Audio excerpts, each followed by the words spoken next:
Today, it's just Paul and Heather. Where's Beej? Where you least expect him. This is ChillPoint.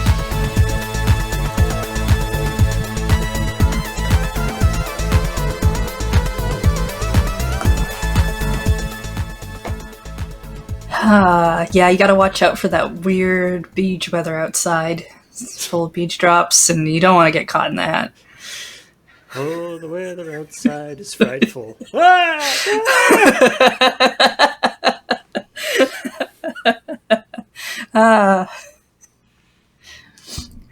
Hey everybody, how's it going? Welcome to the pH balance, which I always like that. We have the best team name, Paul. Yeah, it's the name for the team. Beej is off doing some important work for secret things that will become not less secret soon. But for the moment, let's talk about video game news. And for those of you who haven't seen this show before, this is ChillPoint, where we talk about this week's episode of CheckPoint, which is up on YouTube. No thanks to me accidentally recording the episode in 4K.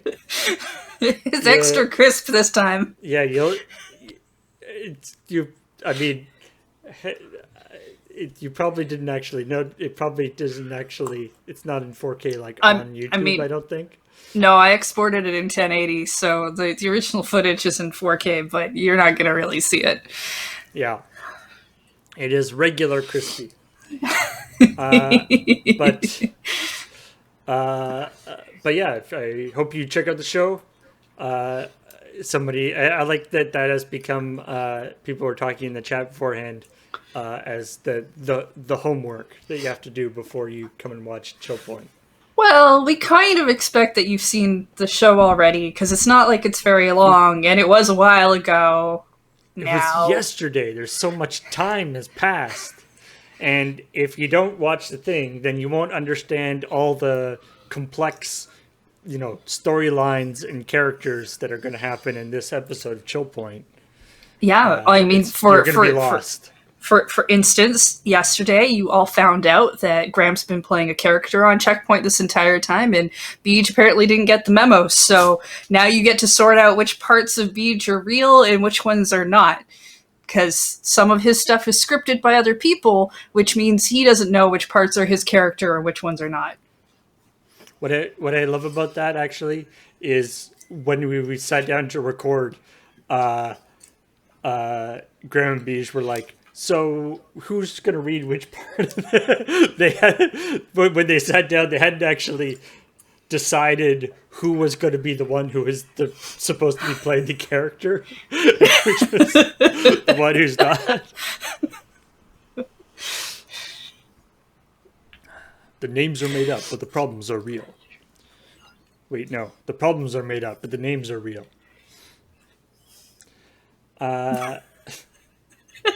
So this show, we're going to talk about the stuff, give you some more background info on some of the stuff that we talked about on CheckPoint, and also talk about some other shows that, or other news that happened this week. All right. Do we need to... Does my mic sound okay at the moment? You sound... I had to unplug it and move it You around. sound to me as loud as I sound to me, but I don't think that translates to what the chat can hear. All right, cool. I don't see anybody complaining about it, so it's probably fine. I was just going to ask before we start, do we need to go over rhetorical questions like we did in the intro, or are we just going to move forward into the first batch of stories? And I tried to make that a rhetorical question, but I don't think I did that very well. So, do you want me to answer this? I don't know. If only there was a way to tell. Okay. Let's look at the stories we did talk about, starting with this kind of weird story about GameStop getting money from Microsoft. And Hmm. this is one of these stories that sort of, I'm not sure. It seemed like more of a story that it kind of turned into, I guess. Like it seemed like kind of a big deal that this was happening. And then as sort of more details revealed about it, it's like, okay, maybe this isn't actually like as big a big a deal or as big an agreement as was originally thought. I don't know. Well, I mean, I agree with what was said in the article that if they were getting a large percentage, that it would probably be a thing we would hear that like how much they're getting. Mm. But what really confused me when I read through the article was it sounds like one person is saying, "Oh, well, they're definitely going to get money from like buying pre-owned consoles and reselling those too," and the other person's like, "Why would that even happen? Because that doesn't make any sense." And then so it's just like a weird thing where there's a line in a press release where it's confirmed that they are getting money from Microsoft for digital sales, but then there's like one person saying it's going to include movies and stuff, and another person who's like, but it's not, and that's really the confusing part of that article. I think this is what happens when you like phone up analysts and are just like, you there, have an opinion about this. It's good, but possibly bad. I like it's one of those things where there isn't actually that much info out there, so a lot of it is kind of speculation based on what people might guess about the industry. Well, and they also say that it sounds like they either think or they GameStop is possibly talking to Sony about also doing a similar deal in order to not let Xbox be a thing that pushes only Xbox consoles. But the analyst is just kind of like most people who go into the store to go buy a console know which one they want to get. So it's not like the GameStop employee will really make that much of a difference. Yeah, And like I feel like people aren't on the fence when they come into GameStop and the GameStop employee like sets them. But I could see there being like more shelf space devoted to yeah, Xbox yeah, stuff that's a thing that than Sony happens. stuff. So like theoretically they could tweak stuff around. Um I don't think they're gonna be whether like, anybody oh, cares at this we point, you ran out know. of Sony consoles. How about an Xbox one? That like, I don't think there's gonna be anything devious. I mean, Mm. mostly what I took away from this was if you don't like GameStop and you have to buy a console from GameStop, you might not want to because your digital purchases may give them money. So Right. don't like if that's very important to you. Now Don't. what would be cool? Imagine if like if Microsoft um has built this has built a system, because I mean there's this interesting idea where that theoretically there's a system to track like a particular serial number of a Xbox all the way through the fact that it was bought at a GameStop and then every purchase it makes subsequent to that. It would be neat if Microsoft is like on board with having some percentage of that money go to GameStop. Maybe some percentage of that money could go to other stuff. It could end up like one of the like what if it was like one of the like Amazon Smile thing, right? Where like 0.5% of your Xbox purchases go to the charity of your choice. That would be cool. That would be neat. I mean, I'd be more on board with my purchases putting money to charity, except I don't. So Charity of your choice, or there's a TikTok that's been going around or charity that like where a guy gets asked if he wants to top up his purchase by like 25 cents to put out to go to charity, and the customer says no, And the cashier's just like, but dude, it's like 25 cents. And he's just like, yeah, except I'm giving this business money to make the charitable donation, which means you're using that in order to get your taxes down. And if I want money to go to charity, I'll just do it myself. And I was like, huh. That's been kind of a viral thing too. So I don't know if I want to give charity through something like Amazon now. I mean, The I mean ever. the argument against that is, well, for one thing, like with the Amazon Smile thing, the point of that is that that's not more money. You aren't paying more money for that, right? Amazon Smile is just straight money donated by Amazon. You don't Okay. pay anything more. You don't pay Right, anything more. they're taking part of your purchases to make up for that. Yeah. Okay. The other part where it's actually like you are paying more and part of your money goes thing, that is a little weird. I mean, the argument being that people are more inclined to do it that way than doing it. It's like, Yeah. I think I'll just do it myself, and then they never actually do. So, I've whether also that, worked in department stores where they really push for you to do that though. Like it's on par with making sure people sign up with the credit card or pay by their credit card, and it can go towards your percentages depending on the store you work at, which is yeah. a terrible practice. Oh, goodness, I'm glad I don't work retail. Sorry for anyone who has to, especially with the upcoming year we got. Oof. All right.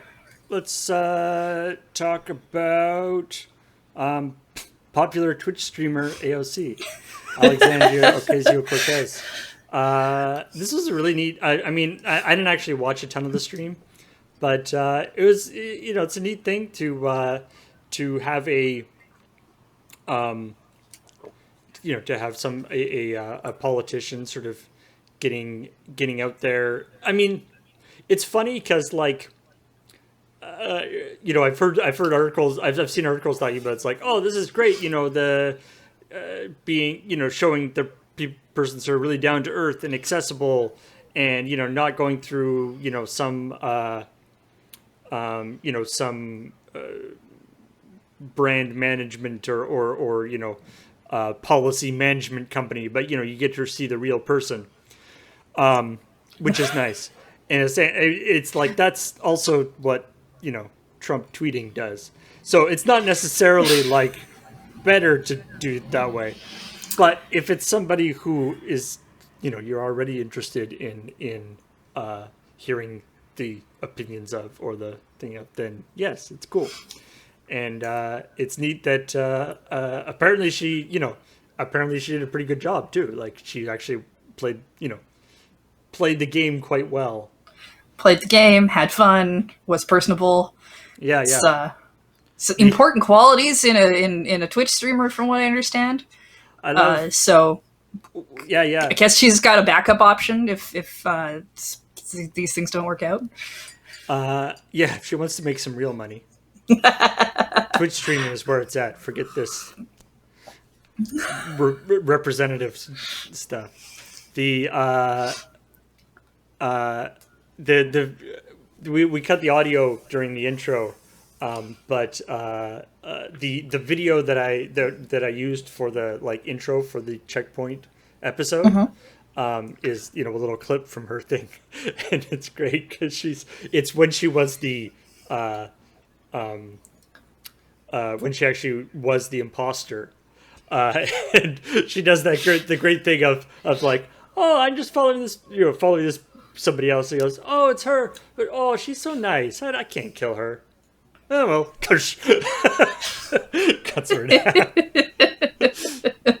Which I feel like that really represents that's like the transition in the gaming thing. It's like, no, I can't be. I'm not the kind of person who would attack somebody who's I'm just friends with.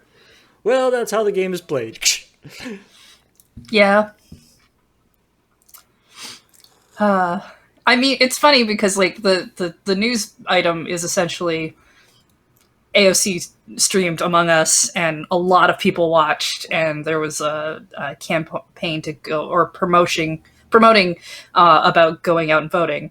And then the rest of Beach's story is just about how he voted in the BC election and him styling on the fact that he had an easy time of it compared to everything else. I was a little concerned that this seemed like kind of rubbing it in, but people seem to take it in the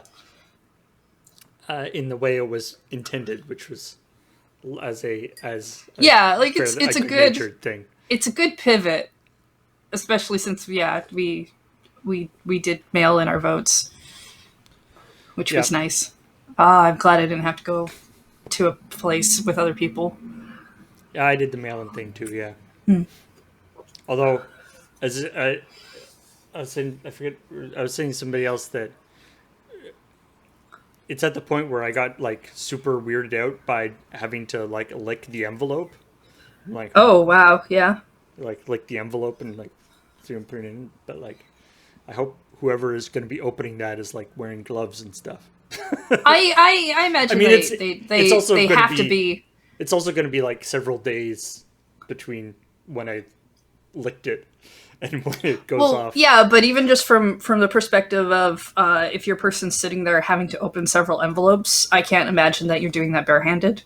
Like, I would think you would either have gloves or kind of like a thimble like thing to go through, or some sort of cutting.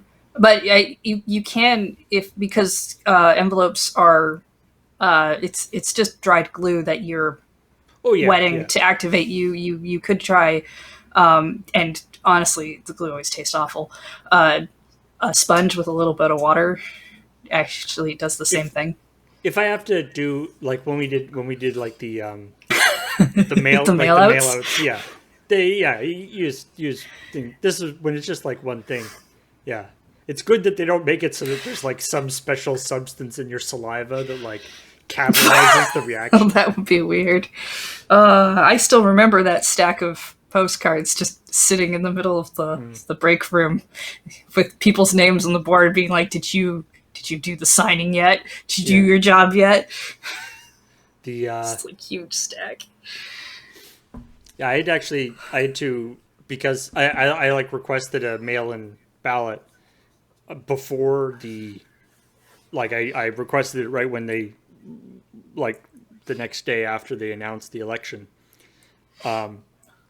which was before they had actually locked in the candidates for thing. Yeah, and me so too. it was actually like a write-in ballot, so I had to actually find out, which is probably not a terrible idea to actually find out who the person I'm voting for is.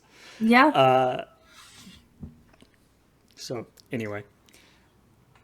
So yes, the stream, if you haven't checked out the stream, by the way, I highly recommend either looking at the stream itself or the umptillion there are a lot of clips that have been summary videos that have people posted, which like I believe the clip that I used in the intro was for a section from a larger thing being like every time AOC was sus in Among Us. Yeah, there were a lot of clips from that stream floating around Twitter, which is I think how a number of people started seeing it. But it looked like fun. I have to say, I admire its. I mean, obviously, the Among Us, like the voting thing, makes sense in the context of the thing. If it was me, Among Us would not have been the game that I would like go for as a congressperson or whatever, because it's a game where inherent in the game is lying and people accusing you of lying. Yeah, and it seems like that's going to result in I'd be concerned about, some like sound, clips or, stuff being put together to make it look bad. So I respect that she did not shy away from that. I mean, I do appreciate that Among Us has, because it's a werewolf type game. It's a hidden identities game. And I appreciate that you can win just by getting all your stuff done. And I appreciate that there are people who have made up alternatives. Like I think hide and seek is one where everyone knows who the killer is and is just trying to hide and get their stuff done. Yeah, So we did that at the end of our last Among Us stream. yeah, and that seems more interesting to me than the basic game of like somebody is lying and you have to find out who they are, and that's your only way of winning outside of them winning by you not finding out. Because I've definitely played some of those games, and I know you're not supposed to get mad when people lie to you in a game where they're supposed to lie to you, but sometimes I get a little It's tough. upset that I've had someone lie straight to my face and I couldn't tell, and it's someone I trust. So it's not like a game I enjoy It's tough. Yeah. indulging in. Yeah, and I don't know who set up the like organized the stream, but big ups to whoever like selected the streamers that she was going to be playing with, because they all did a great job of sort of making it a really fun event, Oh, and stuff, and making it like actually not be too sort of hyper competitive or anything, because obviously there are some streamers that are less that are, shall we say, their particular brand is more to be sort of more controversial or whatever.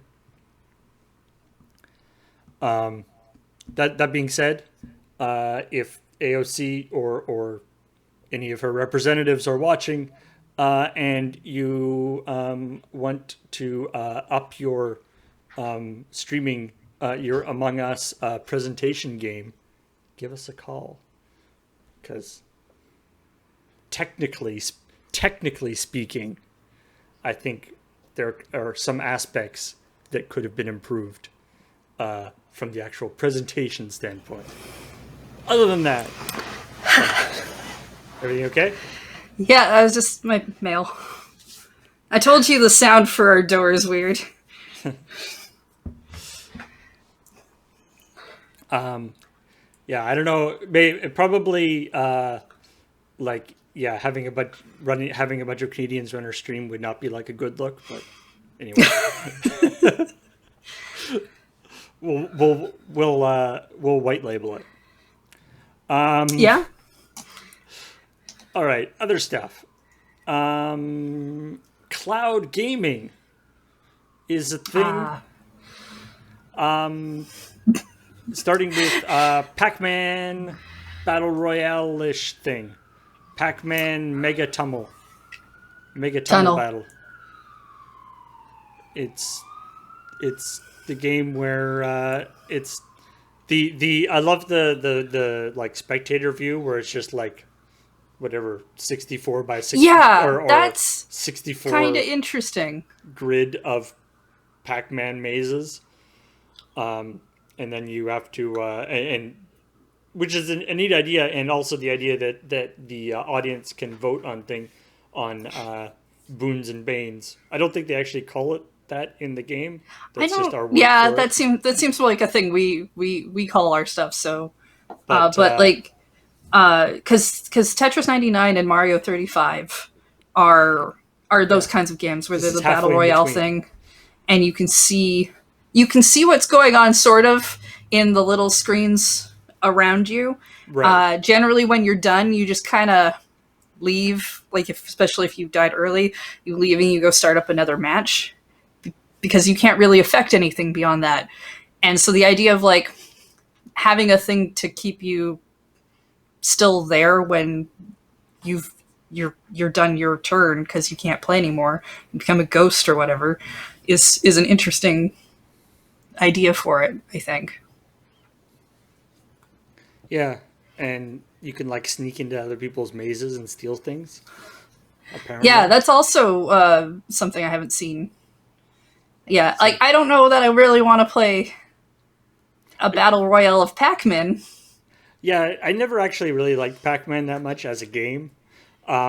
But I'd be kind of stoked to watch like a bunch of really talented Pac-Man players play it. Like it seems like this could be Yeah, super that fun. that could be fun. I mean, to be honest, I only played Tetris 99 and Mario 35 because I already subscribed to the service where you get it Hmm. for free, and I definitely found out that Tetris has extra like moves that I didn't know existed, like T swings or something, which you kind of need to be good at if you want to.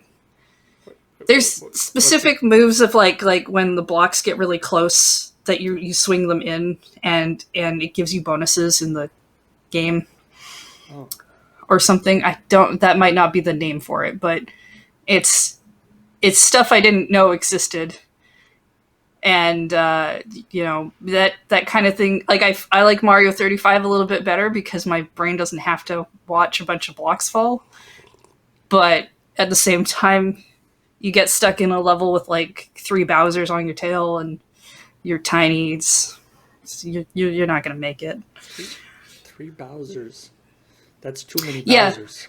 every time you kill an enemy on your screen, it gets sent to another person's screen, and so if they're in a level where they've just like defeated Bowser, then it's coming at you, even though you're Ah, in a completely different thing, and now you don't have the okay. lava that you can just chop them down into. And Yeah, what do you do? What do you do if Bowser is there, but there's no convenient bridge with an axe right there?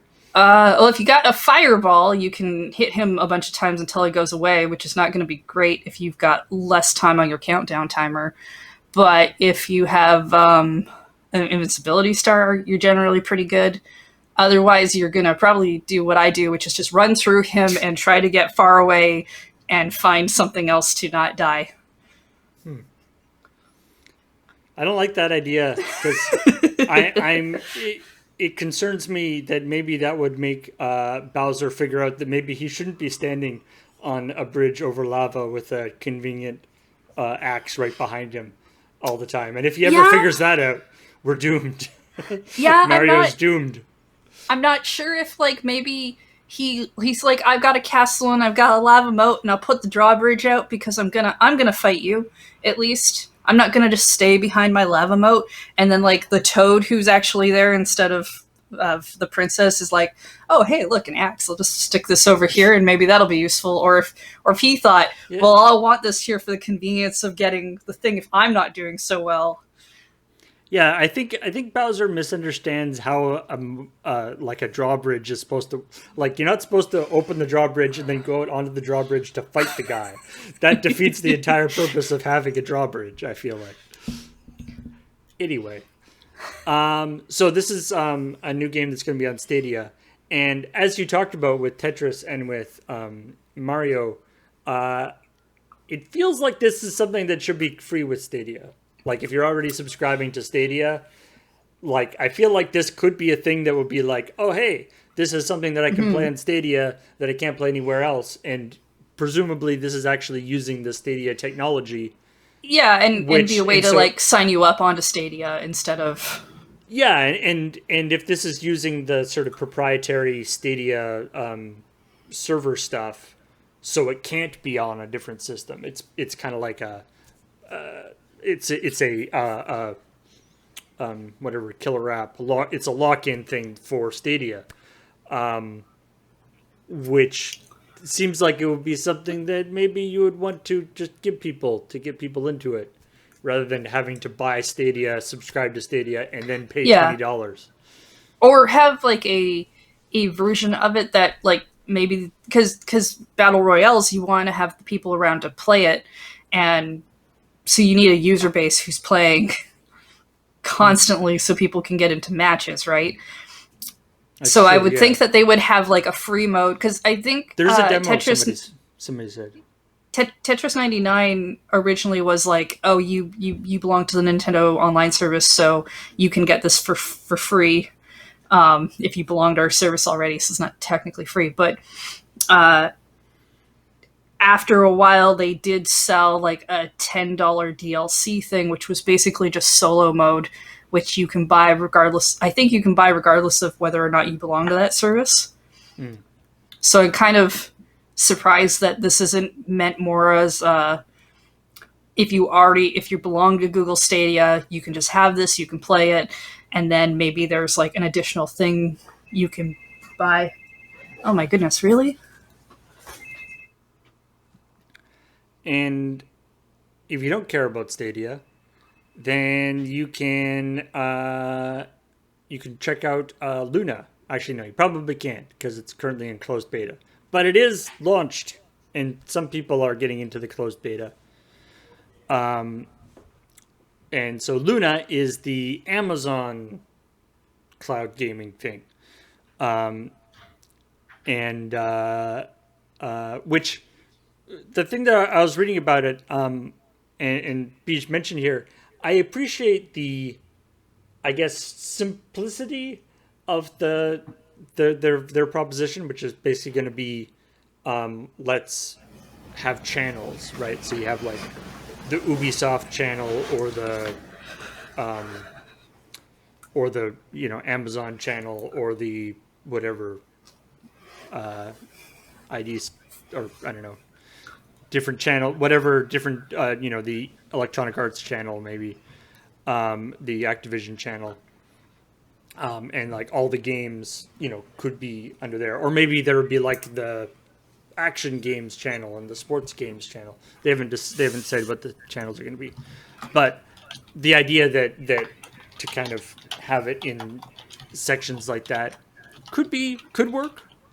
It's a slightly different setup, but maybe that would be an interesting way of testing it. You talking about Luna? Yeah. The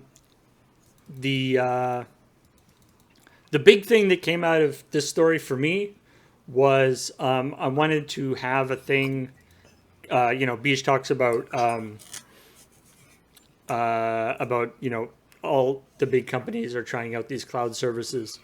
And so I was like, oh, I'll do like a graphic that has like a bunch of the cloud services. And so I like typed in, cloud services. And then the first result was like top 10 cloud gaming services. And I was like, there are 10 cloud gaming services.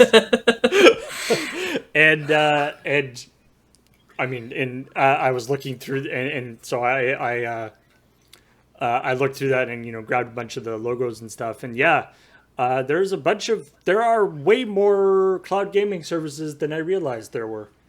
And that's not even counting stuff like Parsec and things that are like they're sort of cloud gaming, but they're like your own games. You're sort of just sharing your own games, like, or the Steam remote play stuff. Yeah, I mean, that's kind of what it comes down to, right? Like the article for this one compared it to Stadia, but Stadia, as far as I understood, was a thing where you buy the games that you play on it, but they can be played in a multitude of places. Like, you're not paying for the service and then getting free games off of it, or like a Netflix model, was my understanding.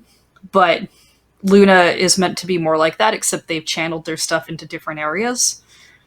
Yeah. So it's kind of more like Game Pass to me.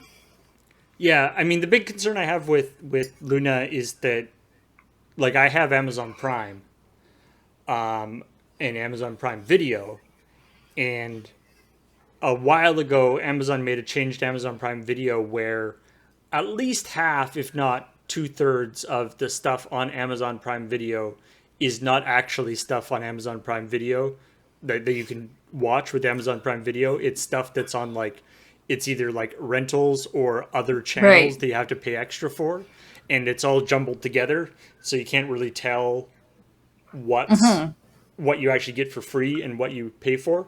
And so I would be a little concerned that model is what they would use so you have like, there are 500,000 games that you can play, and you're like, wow, look at all these games, and then everyone you look at, it's like, this one will be part of a subscription package that you don't currently have. Yeah.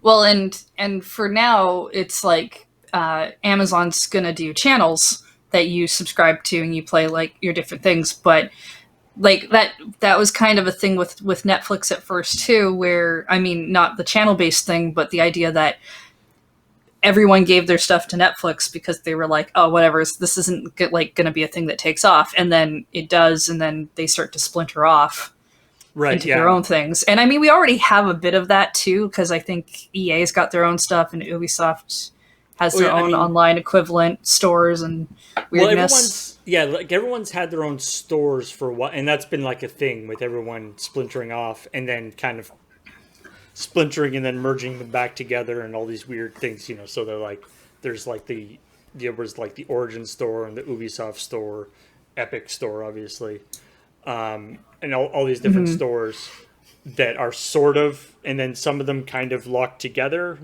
as these Yeah. companies as these companies make agreements with each other. Uh, I think I was playing an Ubisoft game the other day, and I actually usually do most of my browsing through the GOG Galaxy app because it collects all of these different storefronts into like one interface, so you don't have to jump between all these different things, which is nice. But I had a Ubisoft game that was given away free on the Epic Store. And so basically, what would happen is I would open the GOG app. I would be like, oh, I want to play this Assassin's Creed game or whatever. And I would click on the game. It would open the Epic app. And the Epic app would then open the Ubisoft app, which would then open Assassin's Creed. So it was not a very efficient system. Yeah, and I mean that's a store-based front, and I know that's not necessarily the same as them having their own like cloud streaming thing. And I know that like Game Pass has the EA games and stuff, and that's what's going on right now. But it kind of feels like there comes a point where once a service shows that this can be done, if you already have your own catalog, why don't you start your own thing? That's why Disney Plus is a thing. Like. Yeah, I mean, I think even more so than video streaming, though, game streaming, as opposed to just like having a catalog of games that people can download, game streaming is a real technical hurdle. Like Google can barely do it. We'll see whether Amazon can do it. Although the early reports have been good, but it's still like, Google and Amazon, the two biggest tech companies in the world in terms of network infrastructure, are like okay at it. Yeah, it's weird because And there's that's like definitely the best you can get. different things that they're kind of going for in different ways, and but when I look at it, and I mean, I kind of just don't. Oh, that's true. Microsoft also has their xCloud stuff. Yeah, Google, I've never really had much faith in sticking to it long enough for it to become a thing. Amazon, I'm not sure yet. Maybe a little bit more faith. I don't have any interest in doing that myself currently, but Yeah. Stadia has kind of been, wow, they put definitely a lot of money into it, but I don't see that one sticking around for super long. And finally, we've got this whole thing about the DMCA Twitch stuff, which I mean, Graham covered it mostly, but it's definitely this idea of just like, we went through your stuff and we deleted a bunch of your VODs because we decided that they infringed. No, we're not going to tell you which ones. No, we're not going to tell you if maybe you have some other ones that will get you in trouble later. Yep. But maybe you should read up on what copyright is. Like, yeah, that last shitty. line is kind of weird, especially when they're not following copyright. Like, it reads as, we know we're not supposed to do this, but if you think about it, we're giving you a freebie by deleting all your stuff and not making you do things, so you should be happy about what we did and do some research, I guess. And the excuse of, like, apparently this is not how they're going to be doing it going forward. Like, going forward, there's going to be the process. But the excuse of, we had, like, tens of thousands of DMCA notices backed up. Mm-hmm. is like, it's like, yes, chances are most people won't be disputing their DMCA notices. Probably. But that doesn't mean you don't have to let them do it. Like, just because it's hard for you Yeah. as the company, sorry, but that doesn't mean that you just don't have to do it.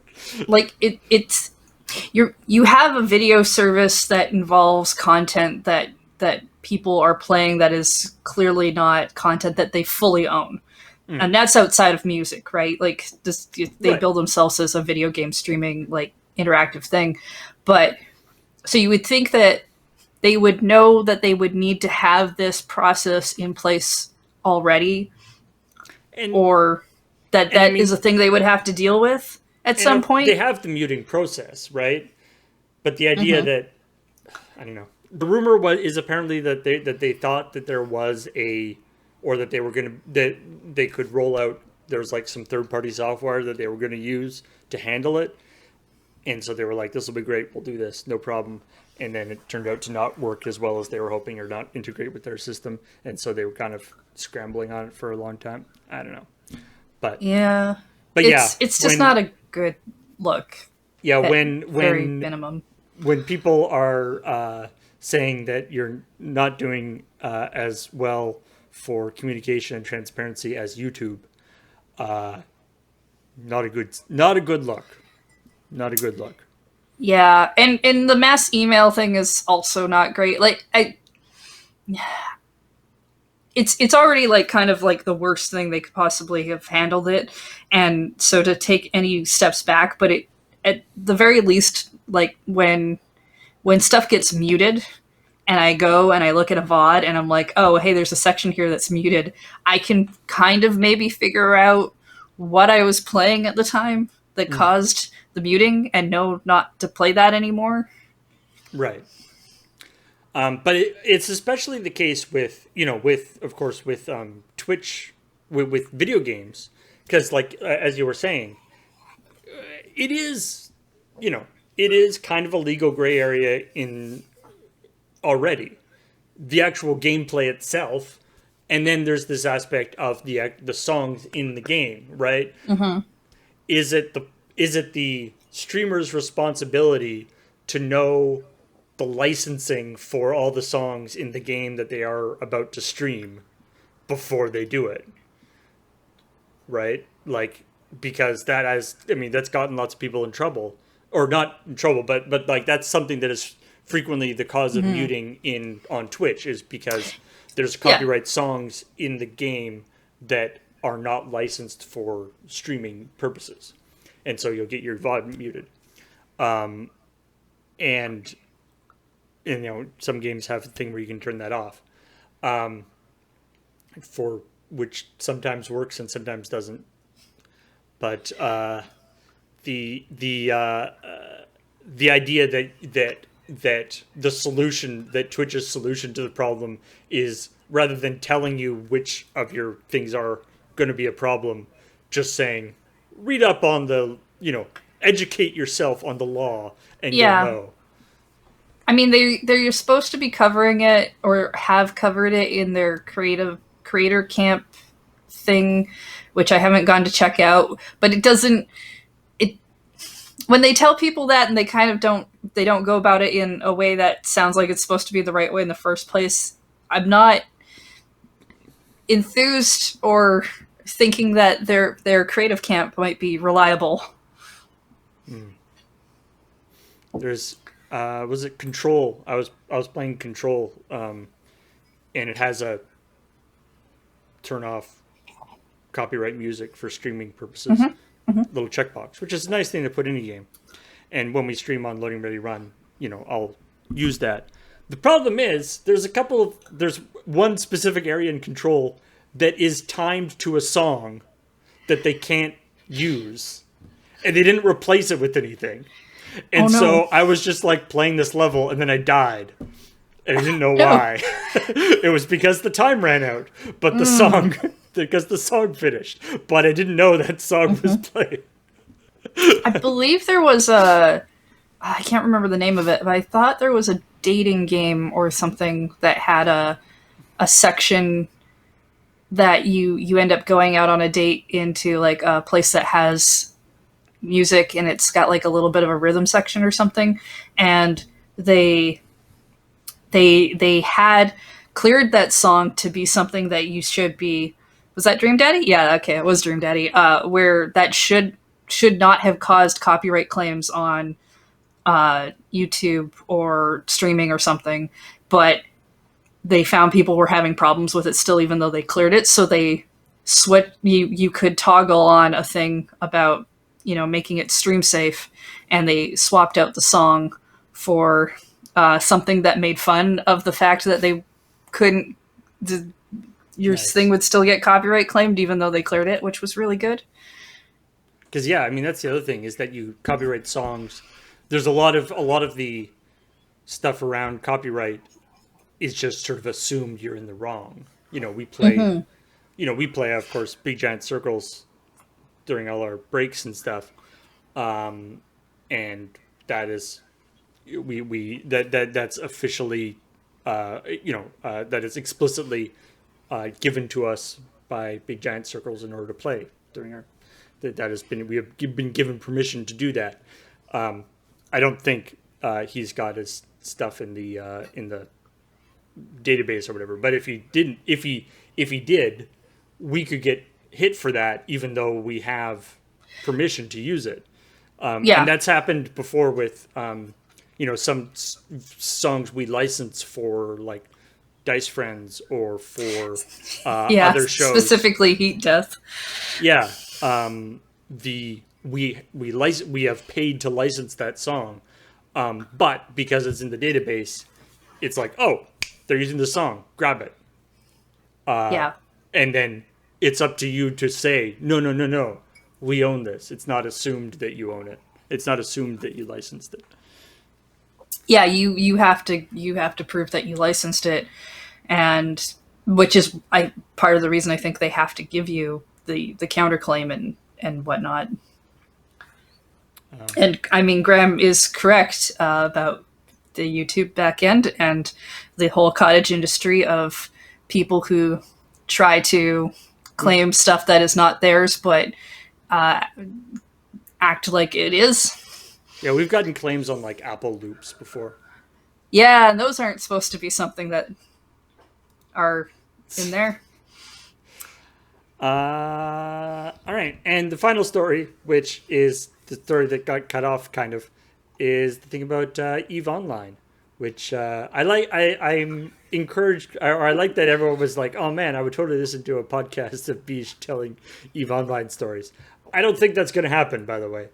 Not likely. I don't think Beach is actually that interested in EVE Online stuff. I mean, I can tell you the things that Beach is interested in because he goes on about them at length. He does a podcast about it. When sure, he definitely knew enough to do that bit in the after part, but that's because he read the article or parts of it, and if Beach has read an article that he's found interesting, he'll talk about it at length too, but I can definitely confirm he doesn't go out of his way to find EVE Online content. I definitely get periodically interested in EVE Online stuff. This particular, and usually because of CheckPoint stuff, while I love EVE Online stories, we don't often do them for CheckPoint because it takes too long to explain everything involved in an EVE Online story often, because often it doesn't make sense unless you actually know the context of who the players are and what things mean in it, which is a shame. But for the kind of short little stories we do for CheckPoint, it can be difficult because there's like all the background stuff, and then there's an actual, we're trying to actually make a joke, not just explain EVE Online stuff. But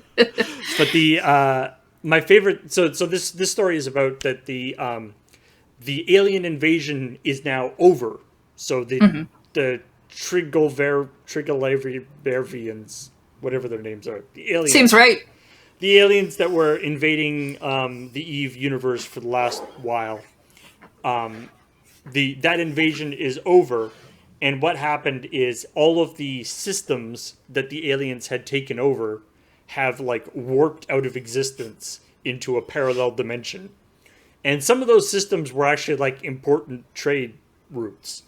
So it's totally messed up a whole chunk of space in the Eve world, in the Eve universe. But what's really neat about it is the whole Eve sort of user generated content thing is, so obviously this was the plan, like, you know, the idea that this CCP had, you know, known what the aliens were going to do, but what systems were actually going to be taken over by the aliens, they didn't know.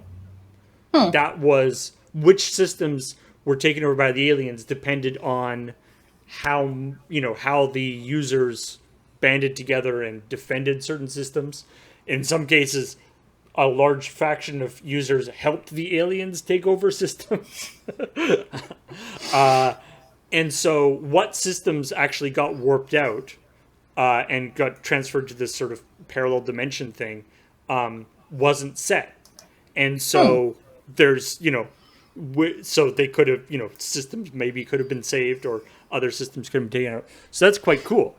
And like I said, some very important systems got moved to this sort of alternate universe where you can travel between the two things only at specific places, either these like warp gates that are guarded by the aliens, or there's sometimes like randomly forming wormholes that can take you there. Or I think there's like an item that you can also pick up that'll take you there.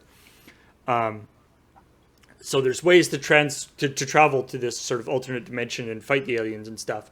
Or if you were one of the people who were helping the aliens, you can actually be like in good standing with the aliens, and they'll be like, "Hey, come through our warp thing." And now there's like, and so you can use their alternate dimension thing as a, you know, as a different way to, as a trade route or something, you know. So it's a cool idea that they didn't necessarily know exactly what would happen. You know, it's part of EVE Online's whole thing is this kind of user generated stuff. So, and that kind of thing is what really interests me about EVE Online stories is how basically, like, there's a lot of situations where like big wars and conflicts within the EVE universe basically sound like actual war stories, you know, from real wars in the real world, in the sense of, you know, the factions fighting each other, people changing sides, people, you know, small changes in you know, luck and in small little things that happened, completely changing the whole tone of the war, but within the context of this video game. And you know, there's the sort of reality of that that I find quite fascinating. Yeah, it's definitely the overarching plot and the user generated stories are fun. It's kind of like listening to someone talk about Dwarf Fortress. It's, you know, something really involved happens and they tell you all this stuff, and then you go look at the ASCII art and you're like, okay, I'm glad I listened to you tell me the story and I didn't play this myself. I kind of wish I knew somebody who was like super into EVE, because like all the info I know is from just like reading articles and stuff. And so it's only kind of periodic stuff. But I feel like there, I mean, I'm sure there's like podcasts or you know, YouTube. Oh series, yeah, but you mean like that? Listen to that, like, you have that friend who talks about it, like when you see them every week and they're excited, and you're like, oh, that sounds cool, and then you maybe tell them some stuff you're excited about. Not that you're out seeking a podcast or anything like that. Yeah, and as Black Isis says, there's literally books about it. In fact, there's a thing a few years ago that CCP hired somebody to be basically the raconteur, the storyteller, like to actually collect some of these stories I because mean, that could be interesting. Yeah. yeah, because they are so sort of they have such a strong kind of narrative to them. But yeah, I mean the yeah, but of course, again, I wouldn't want to play it because we're only hearing the most interesting part. You don't hear the boring stuff. All right, let's talk about other stuff. Yeah. What's next on the docket?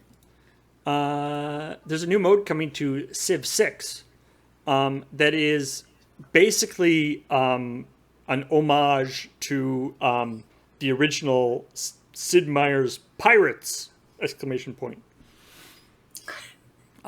Which is a very well loved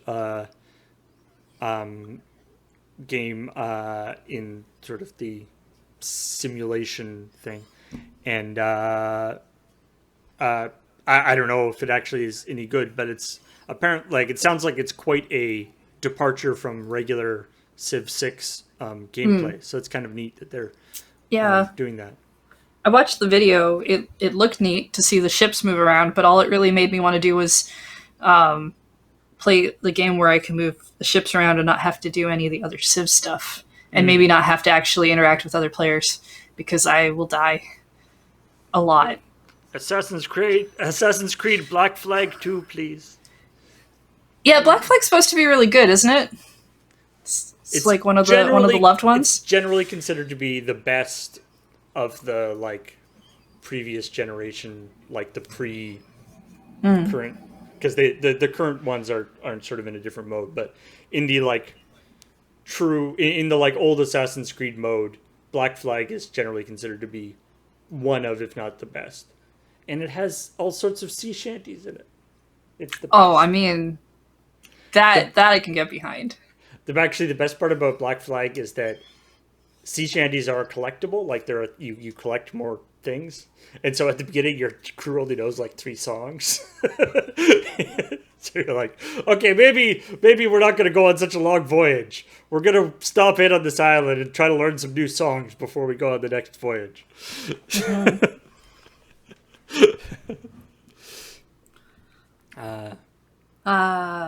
Ubisoft. Allegations and such continued. And then we got Fortnite. There's a new patch coming out for Fortnite, or the patch that is coming out for Fortnite. Is like the Halloween patch, or Fortnite a week. Fortnitemares. Fortnitemares. They're calling it Fortnitemares, which I do give them. I do like the fact that they went with a pun, but it's still Fortnite, so Which, but, to be honest, like I don't play Fortnite, but I've talked about this before. I don't know. I thought I don't play Fortnite, but I thought I knew what the game was. But trailers I've seen for Fortnite, like recently, seemed like they're a different game. Trailers for Fortnite make me think of trailers I've seen for, I think it's League, where they show like a new expansion or something, and they're like, "Oh, this expansion deals with whatever," and I watch it and I'm like, "Oh, that game looks cool." Wait a minute, that's not what that game was going to be. Why did you show me this? I mean, I don't get quite that reaction out of Fortnite, but I agree, it looks like a different game than the one that I understand it to be. So one of the things with this Fortnitemares is apparently like when you die, you become like a shadow, where you have like you can still attack people and do cool things. Just kind of a neat idea. But the other cool thing is something that we've talked about lots of times on CheckPoint is that the download size for AAA titles has gotten pretty silly. We're up into in some cases over 100 gigabyte area, and in a unusual move, this update will actually make your Fortnite installation substantially smaller. People are talking of going from 90 gigabytes to 30 gigabytes. So Wait, Fortnite was 90 gigs? apparently, What? I mean, that's a substantial decrease. I'll give you that, but I had no idea it was. I What? mean, Really? I guess Ugh. having it that big means that they have a lot that they could get rid of. So This seems excessive for that. I don't know what. The question is, what was that 60 gigabytes of data that apparently they didn't need? Were they just like Yes. storing random crap on your computer?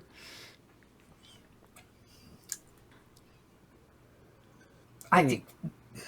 Just all the Were- dances. So Were they many secretly dances. 4K? Like. Or was 8K or that- something? Like. Epic was just like using bits of your hard drive to serve games to other people. That's probably not true. That seems completely an untrue thing, or at least if something we're going to state as a true fact, we should find real evidence of. Not intended to be a truthful fact. Genshin Impact. Genshin I've heard Genshin, Impact. so that's what I choose it to be. Genshin Impact is this is, I like the way that this story is structured, is that like rewarding players because you have downtime in your game is not unusual. So we had a bug or a crash or whatever. Here's some stuff. Here's some in-game Yeah, or currency there's a glitch that's been plaguing some users, but we gave in-game currency to everyone. Their Genshin Impact is just giving people currency because of their plan. They have a planned server upgrade. So server maintenance starts at 7 p.m. Well, it did happen 2 days ago at 7 p.m. For 4 hours. And for every hour of downtime, you will receive 60 Primo Gems, which is the currency, which can be used to make wishes. One of the currencies.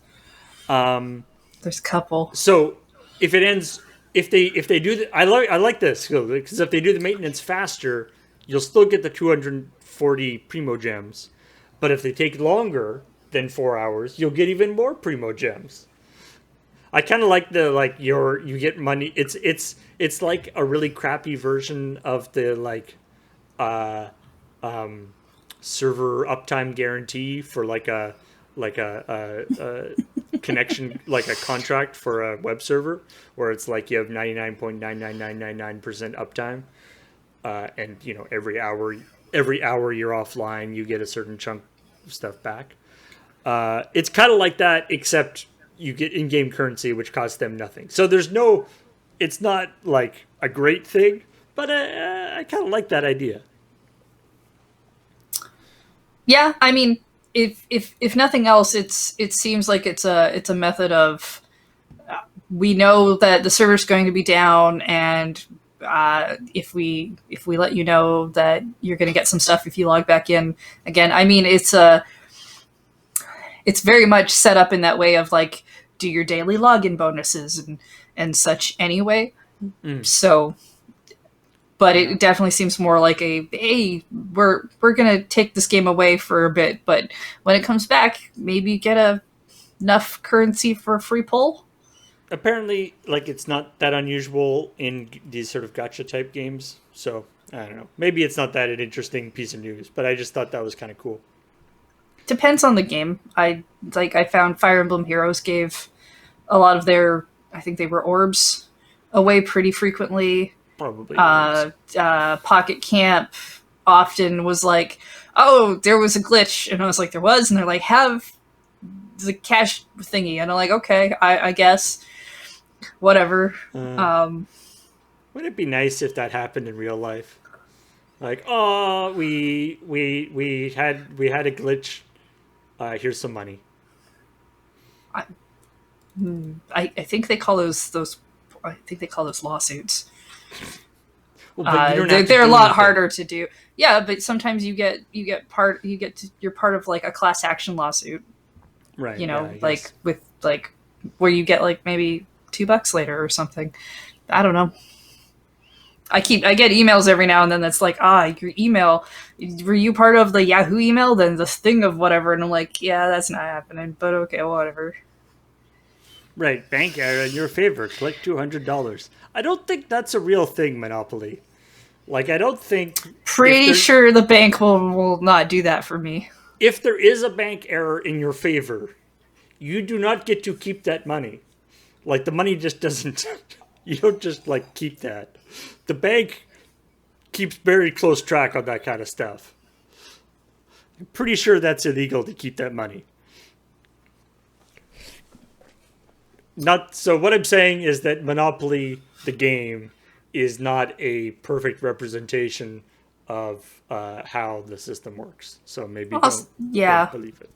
but I can see why people would meme parts of Monopoly because no one's playing it anymore.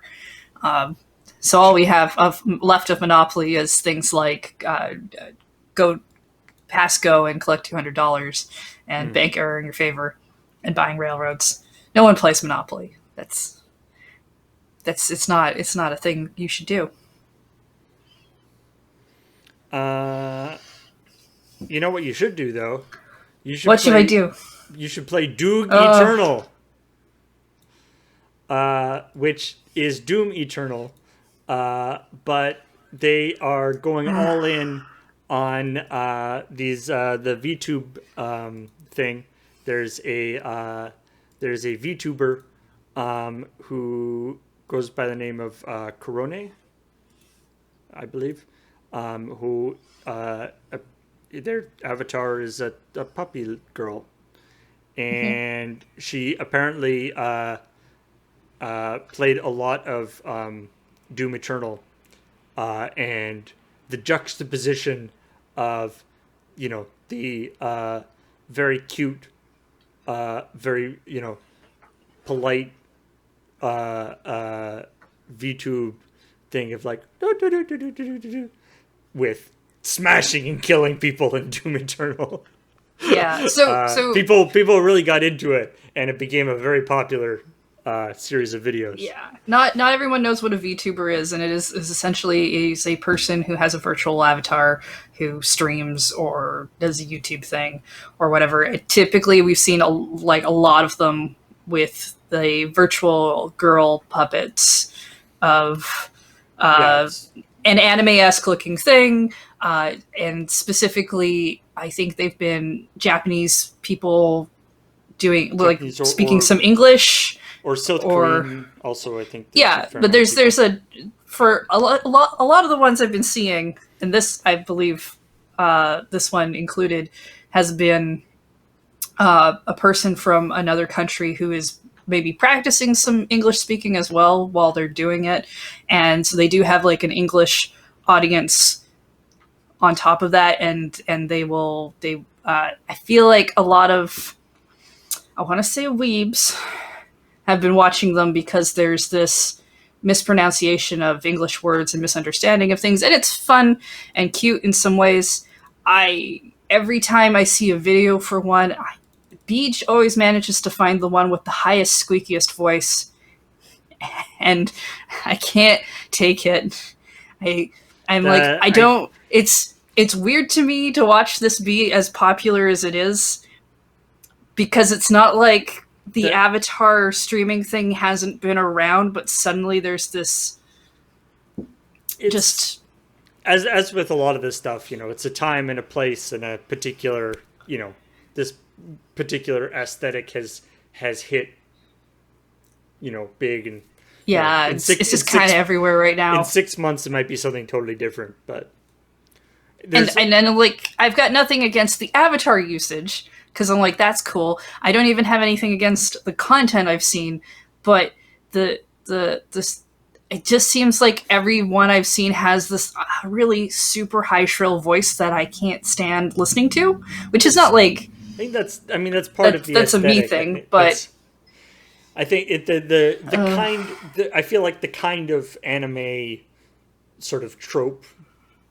that they're portraying is sort of the sort of high voice the is kind of part of mascot that. character with the really high pitched voice is an anime trope I abhor and I cannot stand. The And and they're like I was reading this article about they're like stables of I mean, I get the sense it feels a little bit like the sort of like J-pop slash K-pop thing where you have like a sort of a stable of performers who are except of course in this case they're even easier to replace because they are literally a virtual thing. It's just a voice. But and so they'll be like, there's the dog lady and the cat lady and the shark lady and the whatever. And oh, the shark lady's very popular right now. I've seen her everywhere. She's they very have cute. like all it's like they have like their personalities and their likes and dislikes and the kinds of games they like to play. Like there's a whole Yeah, sort it's of kind of an idol thing. mythology that grows up over it. But anyway, right. Anyway, the actual story is that this has became quite popular on these streams became quite popular to the extent that there's a patch that just came out for Doom Eternal that if you type in a special code on the menu screen, the logo changes to Doog Eternal, which is she's a dog, so I guess Doog is one of the like memes for a thing.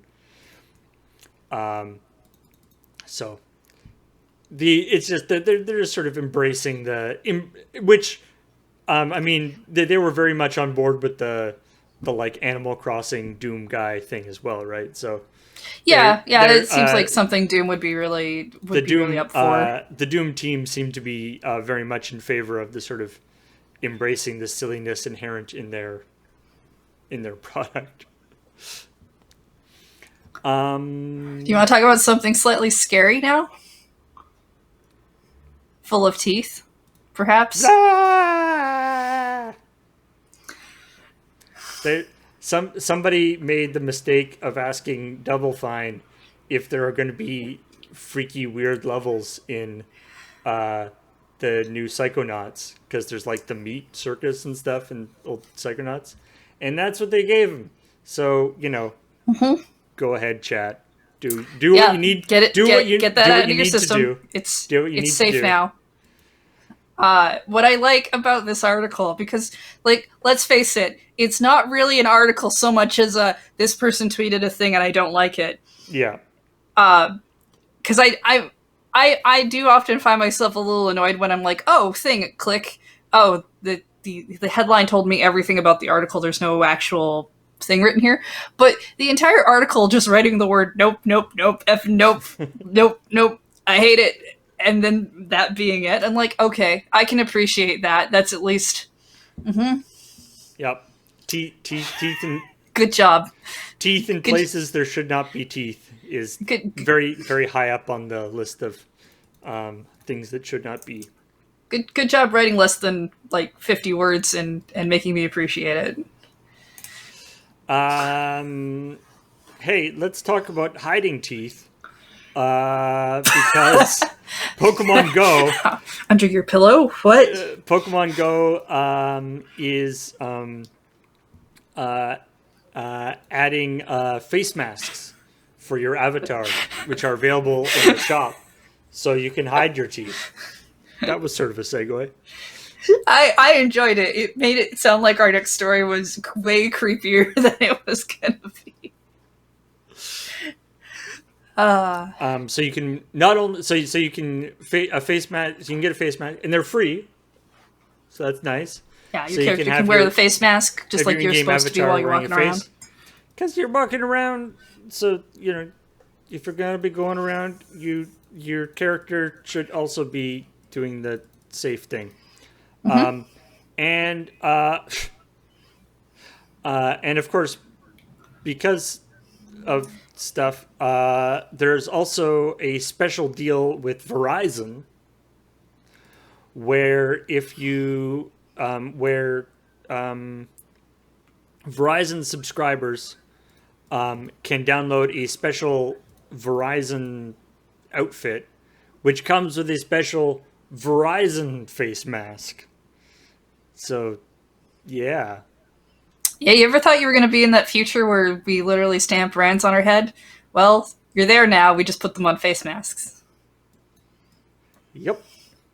This is not even like a brand. This is like a brand on a brand. It's like not a brand on you. It's a brand on the thing in the video game. So, there it is. You can have your Verizon exclusive. If you're on Verizon, you can have your Verizon Yeah. exclusive outfit, which includes a Verizon exclusive face mask. It's So, also an event thing that's got some sort of research or something involved. I think you have to sign into your account to like claim the code or whatever, but if you're there, then and you play Pokemon Go, you might as well. If you're not, I don't know why you would over this, but you know, if you're already there. so this next story, this is just a little something, because this is kind of because we have done so many stories, or I've looked at so many stories on Checkpoint where it's been talking about like either they're doing a remaster or a remake or a sequel to a game, and they'll talk about how uh, they found the original source code for the game on like a random floppy disk in a box in one of the developers who has since retired his Mm-hmm. attic. He has like a random disk that was something that he like copied off at work, and it happened to have all the assets that they actually need to do this remake. That has happened so many times. Yep. Thank goodness we found that old copy of a skeleton in someone's closet because we forgot how skeletons work and we didn't keep our own. Um, Archiving, and so the what this is about is the Video Game History Foundation, which is pre-existing thing, have started a new initiative called the Video Game Source Project.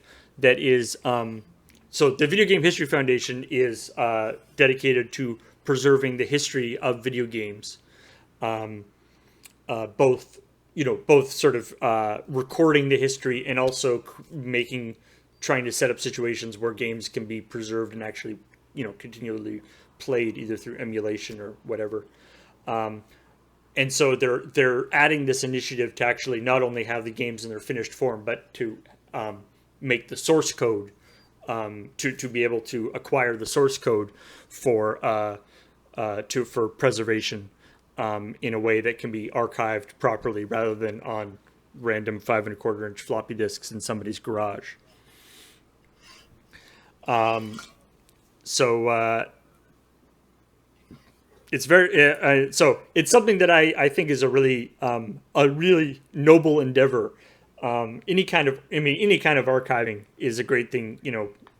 It's the whole idea where we don't know what will be important in the future in terms of history, and so Yeah. archiving as much stuff as possible. Especially these things, especially some stuff in video games can be so ephemeral, and so deliberately, in a lot of cases you have to be really make a concerted effort to record it. Well, especially because like you can make the argument that being able to have source code for video games really shows not only like the timeline of the history of like the technology, but how some people had to subvert their own technology and make the new technology, and the archival process of especially now that we have like online games and games that are consistently getting patched, and it's like, can you archive every version point of that thing so you can actually see the changes going on? Or especially like MMOs and stuff. I mean, there's been Mm-hmm. countless MMOs that are gone, like the servers got turned off, and that's it. All the characters, all the history, all the things that happened. we were talking earlier about all the stories that have happened in EVE Online. If CCP goes out of business, turns off their servers, that's all gone, unless it's preserved. Which thankfully, CCP has put effort in towards recording a lot of that stuff. But some of these things can be so fragile. So apparently, they're going to be doing some educational events in the near future, including the 30th anniversary celebration of the Secret of Monkey Island with Ron Gilbert. This says Rod Gilbert, but I'm pretty sure the creator of Monkey Island is Ron Gilbert, who's going to give a presentation and show a bunch of his source code. Rod Gilbert, the evil twin of Ron Gilbert. I mean, Gone Paul, Rilbert. you've got experience with clones. Yeah. Are those always those aren't always evil? No, you can have good So twins. I imagine twins aren't always evil. Could be he could be the good twin. Exactly. That's the thing. That's always the thing, right? Is that like what if you're, if you're in the Star Trek universe and you get sent to the dark universe, like the evil universe in Star Trek, and you meet yourself, and yourself is really nice. Yeah. Then you're like, oh no. I mean, I still think that the evil version of most people is going to be like so low grade evil that there's no way to maybe even tell. Like if we had a whole, I feel like if we actually did have a whole dimension universe thing of just evil, majority of them are going to be just so low grade evil that it's not. It's gonna look like almost just an everyday person walking down the street. They blink twice as fast or something. Like that's about as evil as they can get. I guess. On the other hand, that is a little bit. I mean, in some ways, you can think of it as like, greater evil in the world is just the sort of cumulative buildup of little teeny bits of evil. I don't know. I don't like this whole evil universe thing. Darkest timeline. Don't like it. I mean, we could try to talk about the best timeline. What's the best timeline? I think it's the one where we have a whole bunch of people who support us and are really nice, like the ones in our chat. It's true. The ones in our chat are part of the best timeline. I don't know if our chat actually exists in a different timeline than the rest of the world. Perhaps that's why it's so awesome. Because that's all the. I think that's all the news that we had this week. And Well, I mean, unless you want to talk about Fire Emblem for some reason. So what's the deal? Okay. Yeah, this is good. I don't actually know much about. You tell me about the new Fire Emblem thing. Okay. So yesterday, Nintendo tweeted that never before have they translated Fire Emblem, the Shadow Dragon, and the Sword of something. And that's a game that came out, I think, on the Famicom. I hope that's what the tweet was like. Never before have we translated the Sword of something. Okay. I don't know. Their tweet was a like video. They got bored halfway through the tweet. A video that starts with the camera on an old TV, and they're playing Smash, and I think it might be Melee. I can't remember which one actually has Marth in it, but it's just like, and there's this voiceover that's like, oh yeah, Marth is like the best. It's like, what? But who's Marth? You don't know who Marth is? And it's that old joke of like, we put a Fire Emblem character in Smash, but no one knows what Fire Emblem is. Especially not Marth. I remember because we didn't. I remember back in the day, people were like, I mean, I was like, who the heck's that guy? Yeah, so they're going to put on the eShop, I think in December, a translated copy of this original Fire Emblem game.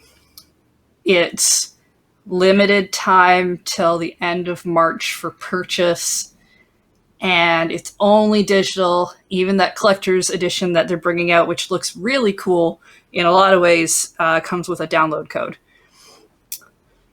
But if you want to spend like I think it's $6 American on that game, you could do that.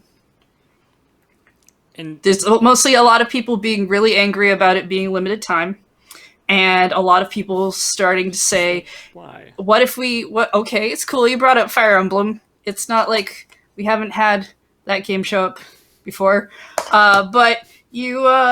This means we could get Mother 3 finally, right?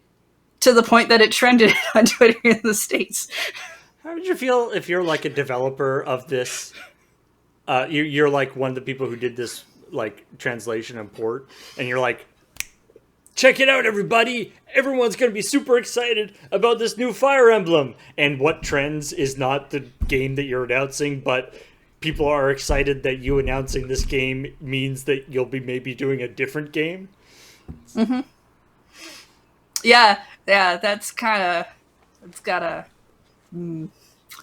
It's the first Fire Emblem game too, which is like I like the Fire Emblems I've played, which admittedly is not that many of them. There's actually a fair number of games in that franchise, but I don't know that if you've played Awakening, especially, or a later Fire Emblem game, if you want to actually go back to the beginning before they had the weapon triangle or some of that other, I feel like it's a thing you download and you play for a bit and you're like, okay, this is neat.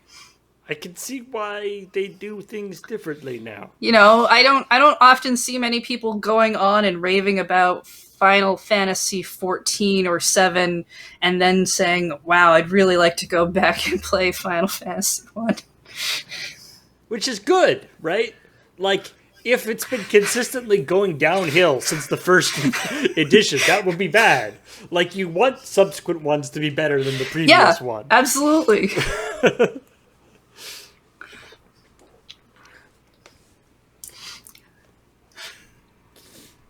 Yes, there's the chat. Final Fantasy 1 is awesome. Fight me. I'm not saying Final Fantasy 1 is bad. I'm just saying, like, I would fight you, but it's not my turn. I can't go yet. The like you've seen those articles where people play like kids have been playing whatever Pokemon game and then they get to play the original and they're just like, where's the eggs and where's this other thing? Where's all the like quality of life features they've essentially added to the series over time? And it's like, yeah, that's what happens. Things move on. My my older brother is 40. 3 years older than me, and he just picked up Pokemon like Fire Red.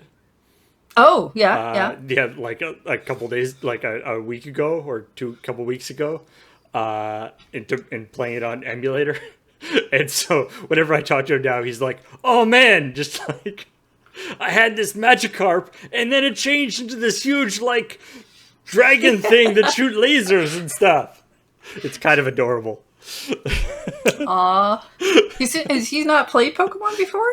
No, he has not played any Pokemon games ever. Nice. Yeah, I've got some good nostalgia from my first Pokemon experiences too. It's good.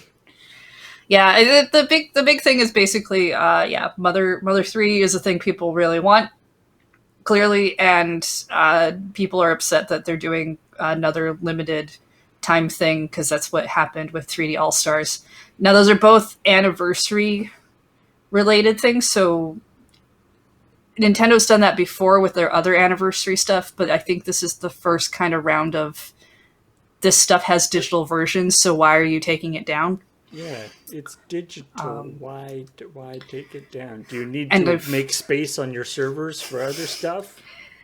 I've definitely read a lot of speculation that has no grounding about people who both on the side of like, oh, they're doing this for FOMO reasons, which is a weird game to try and do FOMO for. I mean, Or like, I guess it's FOMO, but it's like I bet we could all chip in and get Nintendo like a couple terabyte hard drive if that's the problem. Like we could... I mean, I could buy the idea that it's FOMO for the 3D All Stars. I have a hard time believing that it's FOMO for Fire Emblem, the first one. Like that I have a hard time believing. But there's like other speculation I've seen where people are like suggesting that after March 31st, these things will come down, but it's because they're intending to do something else with them. And that is baseless speculation. But I'm curious to see if those people are correct, because that would be interesting. At the same time, I think it would be weird to then... Like, there's stuff about it that's still just really weird about that. And there's no way to know what's going to happen other than we hit April 1st, and I doubt they make an announcement on April 1st about... I don't think any company makes a good announcement on April 1st. I mean, some do, but it's a dumb idea. Yeah. So, we'll see. All right, let's talk about coming up. We got Canadian Highlander paper fight with Serge and Alex and Nelson and Ben Wheeler. And they're going to be playing the Canlanders. So that should be super fun. I'm glad you found as many Canadians as you could for Canadian Highlander. Mm-hmm. It's very hard for us up here. And then on Saturday, it's Loading Ready Live! Yeah! We took a month off. Well, last month was Rust-Proof Beach Shed thing. But this is a normal one, as normal as Loading Ready Live ever is. So that's fun. There probably won't be one next month either. So get it while you like it. Wait, get it while it's here.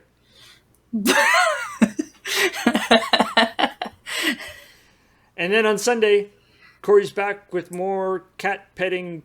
And I'm assuming there's other things in the game. But that's really the only part of it that I have any knowledge of, is that you pet cats to save. In Eichenfell, followed by Rhythm Cafe, where you're Rhythm of the Gods. Ooh. Yep. It sounds like an impressive game. Dum, dum, dum. You do fight gods, I believe. It's a bit of a rhythm runner type thing. But I picked it up recently, so I thought I'd play it. That and James was getting on my case about not giving him my game yesterday. I mean, to be fair, it's his job. Yeah, it's true. And then on Monday, more Eichenfell, followed by Corey's drawing stuff stream. So doing more of the drawing stuff. If you saw that 2 weeks ago, Corey and Matt and Alex were having some fun drawing things. And I think it's different people with Corey this week. I believe so, yes. I think I might be one of them, but I should really find out before Monday. That would be a good thing. I think I committed to that. I need to look at my next week's schedule. And then we've got the episode 5 of Heat Death. That's right. The new episode of Heat Death, never before seen. After we did the rewatches of the last 2 weeks, now we are going to be seeing episode 5, and then the week after will be episode 6, which is also the finale. So we finally get to find out what happens to our intrepid heroes. If you've been following, if you've seen the tweets, because I know this got tweeted about a few weeks ago, these are episode 5 and 6 are still pre-recorded, but we did record them safely in a theater space. They'll probably still look pretty similar to what you see them at, but it's new. And then on Tuesday, it looks like James and Uno and Serge are going to be going back to Minecraft Dungeons, which is kind of cool. They're checking out the DLC? I guess so, yeah. And then Lucifer Within Us. Oh, neat. I've been looking at this game. That's I might have to watch that. And then Silent Hill 3 on Let's Nope.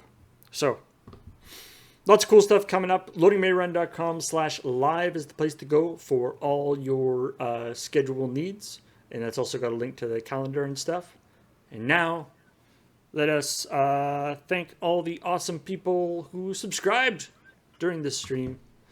Starting with Bronzefinger for 80 months. Whoo, Nelly, that's a lot of months. Adam J. Ford for 71 months. Welcome back. Lord Byron for 37 months. Thank you very much. Asoxa for 43 months. Nice. Scar Red Tiger for 51 months. Thank you very much. Dag Hag is back for the 13th month, that Baker's dozen of months. Baker's dozen. Yeah. No. Oh, I thought you said beggars dozen. Oh, I don't know what that is. Reese DK for 7 months, or Ice DK. The Ghost with the Most is back for 38 months. Thank you, Ghost with the Most, bringing the most to the timeline that we are in. Gizmo Freak 1 for 16 months. And gifted by 3 4/5 Verizon. I hope you're checking out our cool new show where we talked about you briefly, and we were kind of meh. But hey, get your cool limited edition Verizon outfit for your Pokemon Go person. And now, thank you to 3 4/5 for all these subs. Nat Felix, Crysis, VHIIO, Sham the Wow, Hello Akama, Arazine, Andre Augustufson, Habitat 911, The Wily Fox, aka TMC Gaming, Balgic, Pulling It Up, Bright Lights,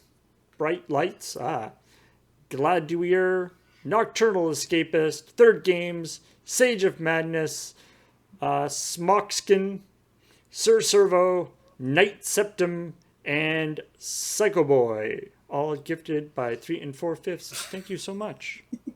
I enjoy your use of the eyes. Ryzok for 80 months. Nice. And thank you for the 300 bits from Xantos69, Ferrobender27, and Gap Filler. Yay!